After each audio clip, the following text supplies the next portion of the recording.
Kabanata 22, Pearl. Iba't iba ang reklamo ni Tita Marem sa mga empleyado pagdating niya. Iyong mga hindi nalinisan na parte ng mansyon ay sinisi niya sa kanilang lahat. Natatakot akong palinisan ang ibang kwarto, tita, at baka ayaw mong paggalawin ang mga iyon. Paliwanag ko pagkatapos niya mag-sermon sa mga dinala naming empleyado roon. Ayaw ko magaya ang mansyon na ito sa mga mansyong narito sa kahabaan ng Costa Leona. Mapait niyang usal. Hindi ito napapabayaan. I come here often and you are here. This is why I want you to stay here instead. Bakit nga ba sa hotel ka tumutuloy gayong may mansyon naman? Kahit na may ibang dahilan naman ako, para roon ay para akong nanlamig sa sindak. I know si Belle's just probably overreacting about Tita Marem. Kung ano man iyong mayroon sa kanila ni Tito Achilles, labas na kami roon. Mag-isa ako rito, tita. Mas gusto kong sa hotel. Nagtaas siya ng kilay at binalingan ang mga kwadro sa taas ng grand piano namin. Pinasadahan niya ng daliri ang mga iyon para makita kung may alikabok ba.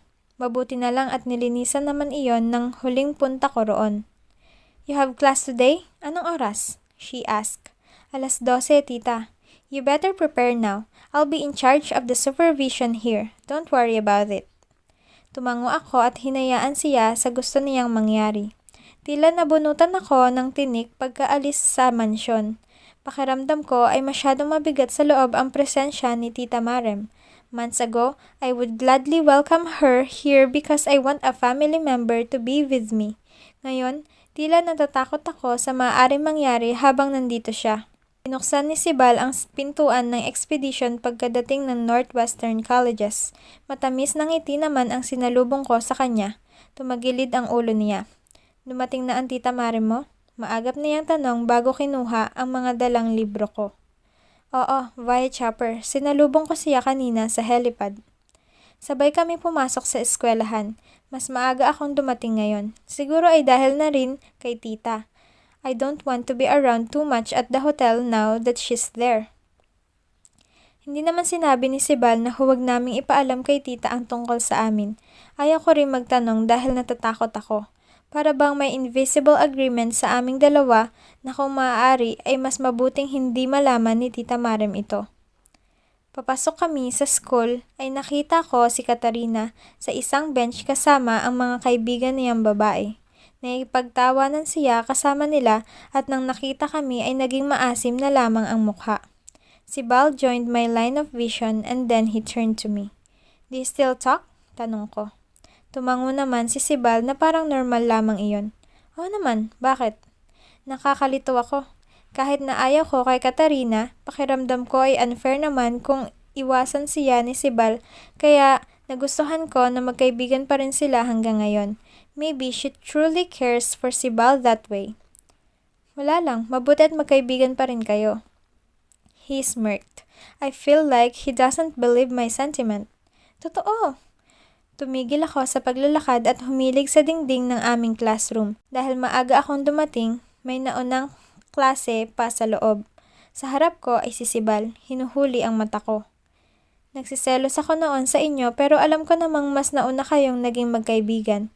I bet she's in love with you, Sibal. And then I came along. I know it's unreasonable to get jealous but I still did. Nilagay niya ang kanyang kamay sa dingding at marahang humilig. Ilang di pa na lang ay magkakalapit palalo kami. Ang hindi niya alam, sa simpleng mga kilos niyang ganito ay naghuhuramentado ang tiyan ko. You're funny when you get jealous. Nanulis ang labi ko bilang pagprotesta sana, ngunit hindi na ako nagsalita. Nagtawanan na lang kaming dalawa. My, another Riego Galvez tandem. Bulong-bulong nang dumadaang matandang din ng maritime education ng eskwelahan.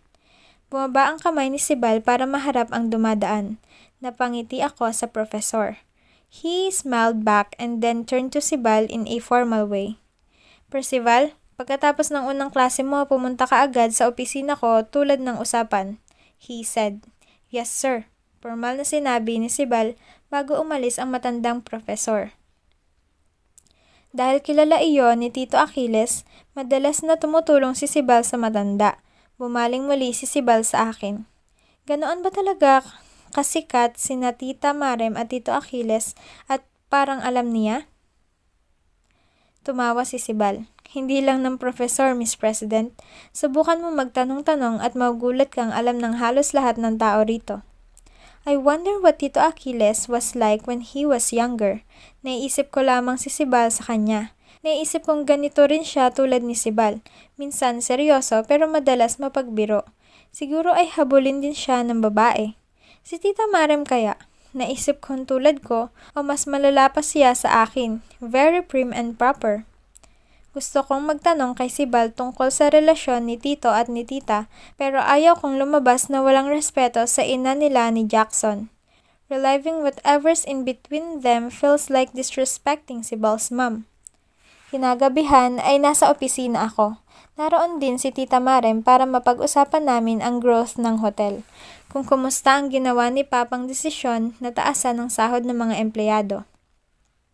You know what? The digits could have been better if Kuya did not adjust the salary of these people. She scoffed after seeing the graph I made. Bumaba ang sales dahil wet season. Ngunit totoong mas lalong lumiit ang profit dahil sa pagtaas ng sweldo ng mga empleyado. Nadagdag iyon sa expenses kaya naging ganito ang resulta sa ngayon. Do you have other marketing strategies to increase the sales kahit na tag-ulan? Tanong niya sa akin. I updated the social media accounts of the coast. Iyong mga artistang pumupunta rito ay ina-advertise ko. Do you shoulder their expenses? Tanong ni Tita pagkatapos ay umupo sa upuang nasa harap ng aking lamesa. It's awkward to be sitting in this swivel chair while she's in front of me. No, Tita. Nakikisakay lang ako kung may vacation sila. Which is very rare because people will always choose to go to Boracay since mas malaki ang crowd doon kumpara rito. This is the only 5-star hotel here in Costa Leona. The other resorts are small, kaya understandable na hindi sila pupunta rito. According to an actor who came here recently with his family, pumunta siya rito para makapag-relax. Hindi na niya iyon mararanasan sa ibang resort na crowded. Dito lang, Tita.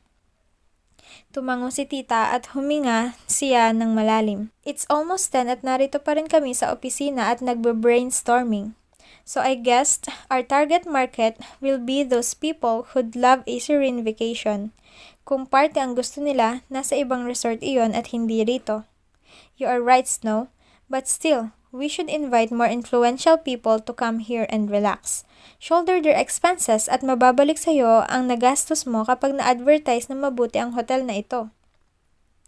Tama rin si Tita. I can send 4 to 5 invites to some big stars.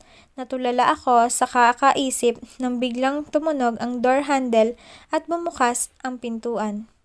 Lumipad agad ang tingin ko roon. Si Bal's bringing a tray with cookies and milk. Pumasok siya sa opisina at nakita kong bahagya rin siyang nagulat sa nadatnan niya. He paused mid-step but continued to go inside. Alam kong gusto niyang huwag tumuloy nang nakita si Tita Marem pero mas lalo lamang kaming pagdududahan kung sakaling hindi siya tumuloy. Tinapunan siya ng tingin ni Tita Marem. Mabilis ang kalabog ng puso ko habang nakikita ang pagkunot ng noo ni Tita Marem sa kanya. I wonder if she knows that he's the son of Tito Achilles. Of course she knows. He's a spitting image of him. Kitang-kita ko ang pag-ismid ng aking tiyahin habang isa-isang nilalapag ni Sibal ang mga nakalagay sa tray. She eyed me curiously and then went to Sibal again. Thanks, sabi ko. Bumalik muli ang tingin ni Tita sa akin. Parang mahihimatay ako sa kaba habang tinitingnan ako ni Tita. Sibal, tawag ni Tita. Madam, magandang gabi. Bati ni Sibal sa isang formal na tono. Bakit ikaw naghahatid ng pagkain ng pamangkin ko, gayong isa kang bellboy? May bahid na pagdududa roon. Tita, I hired him as my personal bodyguard because Kuya Victor and Kuya Lando won't be enough for the 3 shifts a day. Sumulyap lang si Tita sa akin ngunit binalik din kay Sibal ang tingin. You hired him as a bodyguard? Why is he waiting then? Ninadalhan ka ba ng pagkain ng Kuya Lando at Kuya Victor Moritos, no? Minsan po, I lied. Talaga? She frowned. Nakaka-istorbo ako sa inyo, Madam, Miss President. Maiwan ko na kayo. Ani Sibal. Tumango lamang ako. Pinagmasdan ni Tita Marem si Sibal ng paalis na ito hanggang sa sinarado na ang pintuan. Isang nakakabinging katahimikan ang bumalot sa amin, only disturbed by the clicks I'm doing with my mouse. Inabala ko ang sarili ko sa paglipat-lipat ng sheets sa MS Excel para mabasag ang awkwardness na nararamdaman ko. Hindi na siya muling nagtanong tungkol doon. Nabunutan naman ako ng tinik sa pagtahimik niya. Pinagsabihan ko rin si Sibal na huwag nang pumunta ng maaga sa hotel at baka magduda pa si Tita Marem. Pati sa linggo ay ayaw kong naroon siya para hindi na maging gasolina pa sa ningas ng kuryosidad ng aking tiyahin. Linggo ng umaga at nagaantay kami ng mga serbidora sa hapag. Tahimik kaming pareho ni Tita Marem. I'm looking at my breakfast while she's looking straight at me. Nagsisilbi si Omar sa amin. Naglalagay siya ng tubig sa aming mga baso. Kumuha siya ng isang bote ng wine at nagsalin sa baso ni Tita. Give my niece some, please. Aniya, kaya napatingin ako sa kanya. Where's your bellboy? Nagtaas siya ng kilay. Ginapangan muli ako ng kabaroon. Why is she bringing this up? Damn it. I don't know, Tita. It's his day off today. At isa pa, panggabi lamang siya kaya kung hindi niya man off, ay wala na dapat siya ngayon dito dahil umaga na. Panggabi? She smiled. Ang sinabi ni Bronson ay may nagugustuhan ka na raw dito sa Costa Leona. I'm sure Stab will be disappointed with that news. Sinabi iyon ni Bronson? What the hell? Nanlamig ang aking mukha. Hindi na ako magtataka kung namumutla ako ngayon.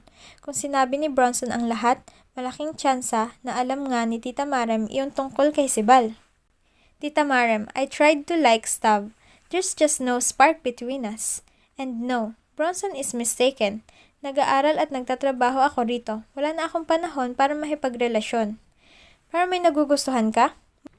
Maraming mayayamang angkan sa paaralan mo. May I know some of your classmates? I might know them by their family. Pinagsalikop ni Tita Marem ang kanyang mga daliri at naghintay sa isasagot ko. If I say Jackson Riego, she'll think it's Jack. Wala sa mga kaibigan ko ang tinutukoy mo, Tita, at hindi rin ako masyadong pamilyar sa mga kaklase ko dahil masyado akong abala sa trabaho. Linggo ng hapon ay hindi ko na nakita pang muli si Tita Marem. Hindi naman siya nagpaalam na umalis pero tingin ko ay nagpahinga lang siya sa mansyon. Sibal, Miss President, may ginagawa ka ba ngayon? Halos mapabaligwas ako sa pagkakaupo ko sa labi. Hindi na pumunta si Sibal buong araw dahil kay Tita Marem. Hindi ko na rin inisip na magkikita pa kami ngayon dahil na rin sa parehong rason. Ako, wala akong ginagawa. Bakit? Sinabi niya sa akin magkikita kaming dalawa ilang metro ang layo galing sa tabing dagat ng aming mansyon. Hindi ko pa napupuntahan ang lagpas doon kaya gusto ko ang ideya niya. And that way, nobody would see us too. Nagbihis ako ng isang tank top na may berdang mga dahon at isang maong shorts. Tumulak na agad ako. 3:30 pa lang ng hapon kahit na 4:00 ang kasunduan namin ni Sibal. Sa tabing dagat ako dumaan. Ayaw kong dumaan pa sa bakuran ng mansyon at baka magkita pa kami ni Tita Marem. When I entered our private beach, nagtatatakbo agad ang puso ko.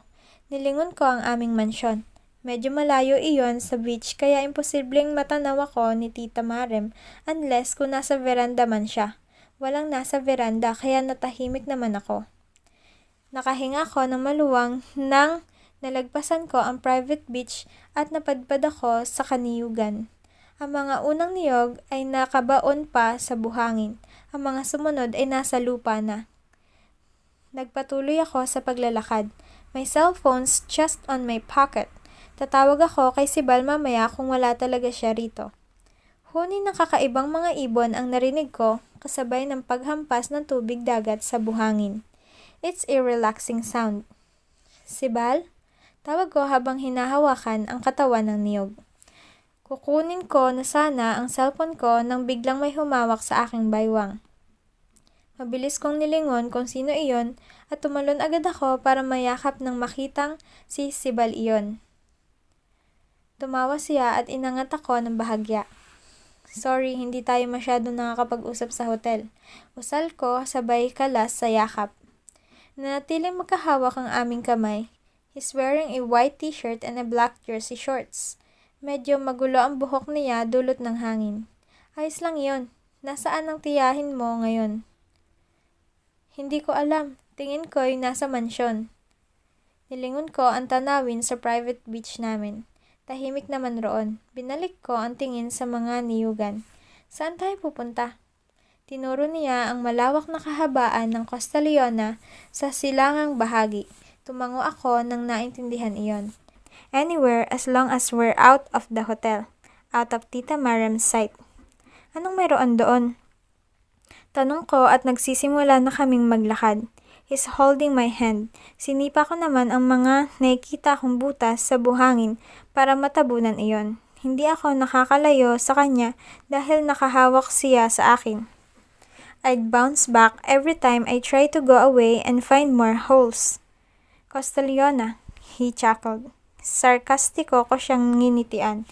Hinigit niya naman ako, dahilan kung bakit napalapit muli ako sa kanya. Nakakita kami ng isang lumang mansyon sa gitna ng mga niyugan. It's made of wood. Maraming wind chime sa veranda nitong gawa rin sa kahoy. Kaninong bahay kaya iyan? Bahay is an understatement. Mansyon iyan. Hindi nga lang naalaga ang mabuti. Hinila muli ako ni Sibal dahil nanatili na ang mga mata ko sa matandang bahay na iyon. Nang bumaling uli ako sa kahabaan ng baybayin, nagulat ako nang nalagpasan na namin ang niyugan. Napunta na kami sa isang lugar na may mas malawak na buhanginan. It's unexplored. Isang malaking bukid na bato ang tapat nito. May tao ba rito? Tanong ko kay Sibal. Sa sobrang haba ng baybayin noon ay pakiramdam ko susuko na ako sa paglalakad. Mayroong mga tao sa likod ng bukid na iyan, ani Sibal. Nakapunta ka na sa mga lugar na ito? Tanong ko. Dito ako lumaki. Wala akong hindi napupuntahan dito.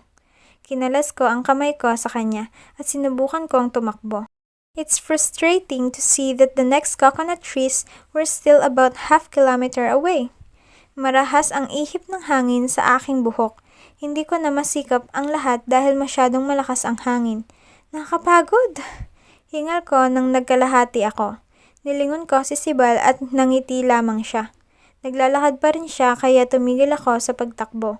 Hihintayin ko siya bago magpatuloy. Hindi ko alam kung kaya ko pa bang bumalik sa hotel. Ang layo na nito, usal ko. Hanggang sa mga niyog na iyan lang tayo. Tinuro niya ang dulong mga niyog. Alam kong mahaba pa ang silangang bahagi nito. Madalas private beach na ang mga nariyan, wika ni Sibal. Tumango ako at sinabayan na siya sa paglalakad. Hinawakan niyang muli ang kamay ko. Ngumiti ako at nagpatuloy na kami sa paglalakad. May nakita kaming grupo na may ngisda na naglalagay ng mga huli nila sa loob ng timba. Tumigil si Sibal doon at tinignan ang mga huli. Ang dami niyo pong huli, sabi niya sa mga ito. Sibal, ikaw pala yan. Oo, marami talaga ngayon. Hindi na nga pala siya nakakapangisda. Nilingon ako ng mga matatandang may ngisda at tinanguan. Tipid akong ngumiti. Gusto mo na isa? Tanong ng matanda kay Sibal. Ayos lang po ba? He asked.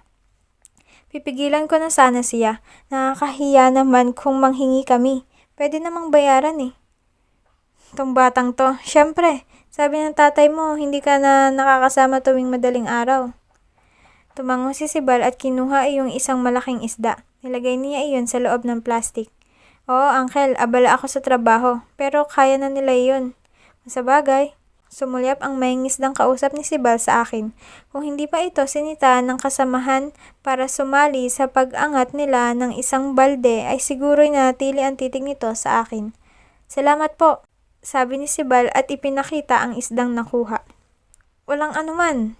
Nahihirapang sagot nito habang inaangat ang isang balde palayo sa bangka.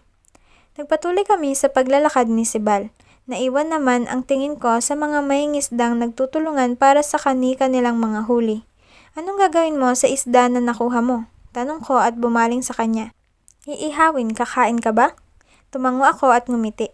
Umambas siya nga akbayan ako pero hindi niyan tinuloy. Tinagilid ko ang ulo ko sa pagtataka. Marumi ang kamay ko, he explained. Nagpatuloy siya sa paglalakad. Ngumuso ako at pinagmasdan ang kanyang likod. I don't care. Tinakbo ko ang kaunting distansya at hinawakan ng kamay niya. He flinched at my move. I smiled at him and he understood. Nang nasa mga niyugan na kami, nakakita agad ako ng isang napakalaking mansyon. This mansion is also not well-tented, but unlike the first one we saw, it looks better. It's a classic Spanish-style mansion. Ganoon din ang amin, ngunit may touch of modern na iyon dahil sa mga renovation. This one looks ancient. May mga baging pa sa dingding nito. I can imagine a beast inside that house. Dito tayo? Tanong ko. Umiling si Sibal at tinuro ang isang puno ng niyog na may duyan sa di kalayuan. Binitiwan ko siya at tinakbo kong muli ang distansya. Sa wakas, I can now sit down, sabi ko. Nang umabot sa duyan ay agad akong umupo. Gawa sa ratad ang duyan at hindi ko alam kung parte ba iyon ng mansyong natatanaw namin. Imbes na umupo siya ay pumasok siya sa property. Kumuha siya ng ilang mga tuyong dahon at malalaking bato.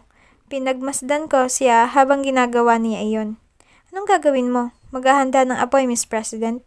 Tinaas niya ang isdang dala at doon ko pa lamang naintindihan. Pinanood ko siya habang hinahanda iyon. Nang umapoy ang mga nakuhang kawayan ay pumalakpak agad ako. Tinusok niya ang isda sa isang tuyong sanga at nilapit niya sa baga. Tumayo si Sibal at tumakbo patungo sa dagat. Tumayo rin ako at sinundan siya. Sa hanggang tuhod na dagat ay naghugas kami ng kamay. Habang seryoso siya naghuhugas ng kamay ay may naging idea ako. Binasa ko siya ng tubig dagat. Napapikit siya sa gulat sa ginawa ko. Humagikhik ako at bahagyang lumayo. Akala ko'y magagalit siya pero sumalok siya ng tubig para mabasa ako. Sibal! Kunwaring pagalit kong sinabi. He splashed me another one and it hit my face. This time I'm almost seriously mad. Sibal! Sumalok muli ako ng tubig at binasa siya. Mabilis ang ginawa ko para hindi na siya magkaroon ng pagkakataong bumawi. Ngunit tingin ko'y wala siyang planong bumawi. Hinayaan niyang basain ko siya hanggang sa nakalapit siya sa akin. Ikinulong niya ako sa kanyang mga bisig at inangat para maibalik sa tuyong buhangin. Tama na Snow, basang-basa na ako, he said. Tumawa ako at hinayaan siyang dalhin ako patungo sa duyan. Natatawa pa rin ako habang siya'y umiiling at tinatanggal ang iilang seaweed na dumikit sa kanyang puting damit. Walang pasubaling tinanggal niya ang kanyang t-shirt. My breath hitched at the sight of his body naked. Natigil ako sa pagtawa at napansin niya iyon. Sumulyap lamang siya sa akin bago binalikan ang niluluto. May ginawa siya sa sanga ng isda bago bumalik muli sa akin sa duyan. Sinampay niya ang kanyang t-shirt sa lubid ng duyan bago lumapit sa akin. Hinawakan niya ang duyan dahilan kung bakit muntikan na akong mabuwal. Tumili ako at tinulak siya. Ano ba? Kumunat ang noo ko pero natatawa pa rin. Unti-unti siyang lumuhod sa akin. I stopped giggling and stared at him. Nakahawak siya sa upuan ng duyan. Pinipirmi ako para hindi gumalaw.